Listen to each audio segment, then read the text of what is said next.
pesquisadores de pelo menos 5 países, incluindo o Brasil, apontaram a presença do novo coronavírus em amostras de esgoto coletadas semanas ou meses antes do primeiro caso registrado oficialmente na cidade chinesa de Wuhan, epicentro da pandemia de Covid-19. Em relação ao terceiro ponto, o estudo que mais chamou a atenção foi liderado por pesquisadores da Universidade de Barcelona. Segundo eles, havia presença do novo coronavírus em amostras congeladas coletadas na Espanha de 15 de janeiro de 2020, 41 dias antes da primeira notificação oficial no país, e de 12 de março de 2019, 9 meses antes do primeiro caso reportado na China. Mas como um vírus com potencial pandêmico poderia ter circulado sem chamar a atenção ou criar uma explosão de casos, como ocorreu em Wuhan?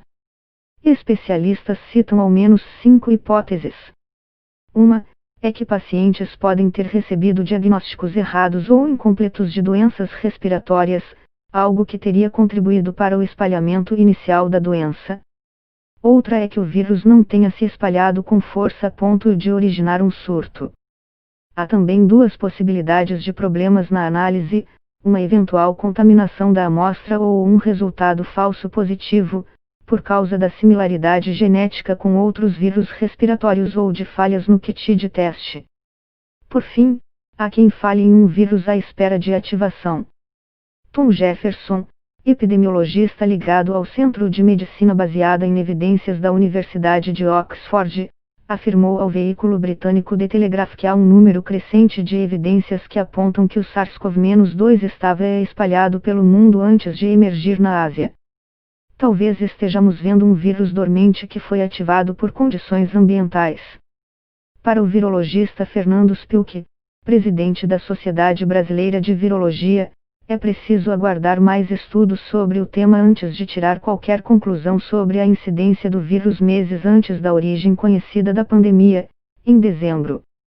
Todos estes resultados têm de ser avaliados com cautela. A própria característica do SARS-CoV-2 de induzir casos de bastante gravidade e letalidade relativamente alta na população torna improvável que este vírus circule em uma região sem evidência de casos clínicos.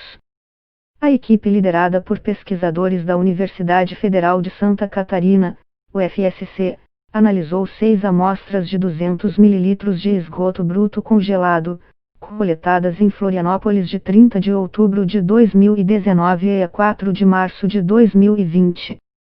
No artigo, que ainda não foi analisado por revisores acadêmicos, os pesquisadores afirmam que a presença do vírus foi detectada a partir de 27 de novembro.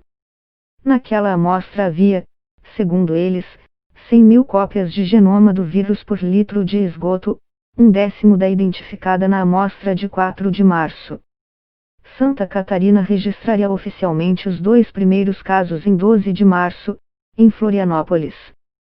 Segundo os pesquisadores, o vírus foi identificado nas amostras de esgoto por meio do teste RT-PCR, capaz de detectar a presença do SARS-CoV-2 a partir de 24 horas após a contaminação do paciente.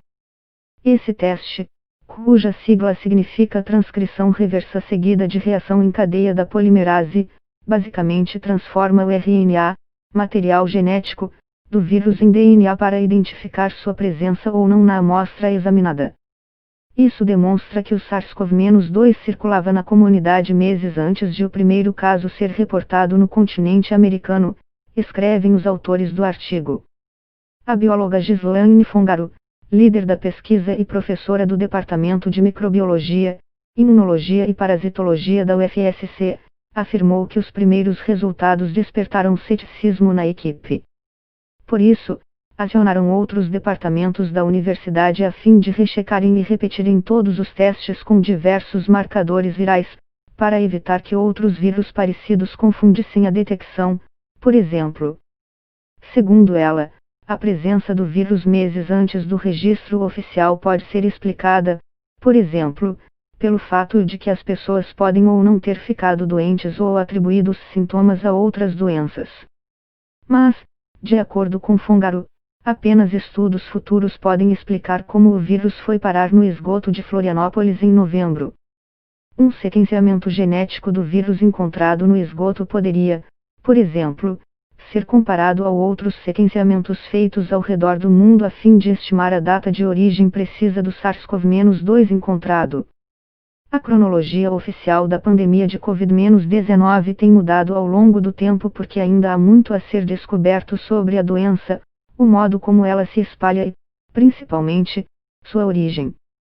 Não está claro ainda como e quando o vírus SARS-CoV-2 passou a infectar a espécie humana. As lacunas persistem. Os primeiros casos de Covid-19 foram reportados oficialmente no fim de dezembro, mas um estudo de médicos de Wuhan, publicado em janeiro pela revista médica The Lancet, descobriu posteriormente que o primeiro caso conhecido de Covid-19 em um humano havia ocorrido semanas antes. Trata-se de um idoso de Wuhan que não tinha nenhum vínculo com o mercado público. A cronologia da pandemia no Brasil também pode mudar. O primeiro diagnóstico oficial no país ocorreu em 26 de fevereiro, um empresário de 61 anos de São Paulo que retornava de uma viagem à Itália, onde começava a surgir uma explosão de casos. Mas análises feitas por pesquisadores da Fundação Oswaldo Cruz, Fiocruz, apontam ao menos um caso de SARS-CoV-2 no Brasil um mês antes, entre 19 e 25 de janeiro. O vírus também teria circulado entre os habitantes do país um mês antes do que o governo federal estimava, segundo a instituição. Para chegar a essas conclusões, a Fiocruz se baseou em 2 pontos, principalmente. A análise retroativa de amostras coletadas de pacientes em meses anteriores e a comparação do número de pessoas com doenças respiratórias sem causa aparente em 2020 com anos anteriores. Como então sanar essas lacunas? Há quem defenda investigações à moda antiga. Esses surtos precisam ser investigados adequadamente com as pessoas em loco, um a um. Você precisa fazer o que John Snow fez. Você questiona as pessoas e começa a construir hipóteses que se encaixam nos fatos, e não o contrário, defendeu o epidemiologista Tom Jefferson, ligado à Universidade de Oxford, em entrevista ao Telegraph. O médico John Snow, 1813-58, é considerado um dos fundadores da epidemiologia moderna ao sair a campo para investigar um surto de cólera em Londres em 1854. A doença havia matado dezenas de milhares de pessoas na cidade nas 2 décadas anteriores. Ele não aceitava a teoria mais difundida à época, de que o contágio se dava pelo ar podre e viciado. Em sua célebre análise de dados, Snow entrevistou moradores, mapeou caso a caso de modo pioneiro e identificou que a causa do surto era na verdade uma fonte pública de água contaminada por dejetos. A descoberta gerou uma revolução nas investigações de espalhamento de doenças.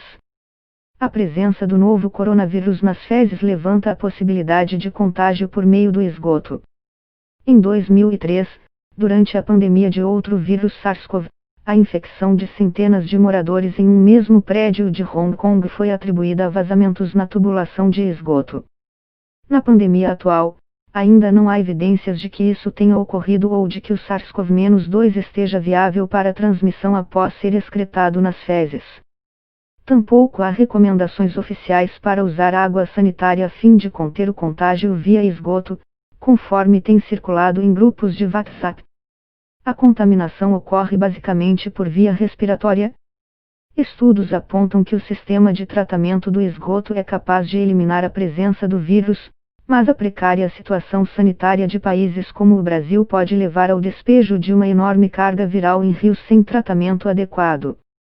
Segundo dados do Sistema Nacional de Informações sobre Saneamento de 2018, apenas 46% do esgoto gerado no país são tratados. A falta de saneamento no Brasil gera mais de 300 mil internações hospitalares por ano, mas ainda não é possível afirmar que a presença de coronavírus no esgoto represente um risco à saúde da população. O SARS-CoV-2 pode aparecer nas fezes de até metade dos pacientes de Covid-19, entre eles, os que tiveram diarreia, sintoma reportado por 1 a cada 5 pacientes. Alguns estudos apontam que, em geral, O vírus aparece nas fezes cerca de uma semana depois dos sintomas e pode permanecer por mais 5 semanas após a recuperação.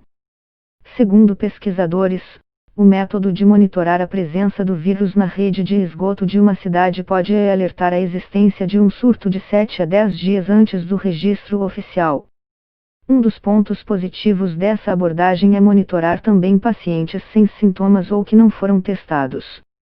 Em Belo Horizonte, por exemplo, um projeto piloto da Agência Nacional de Águas, ANA, analisa amostras de esgoto e aponta que o número de infectados pode ser 20 vezes maior que o de casos confirmados oficialmente.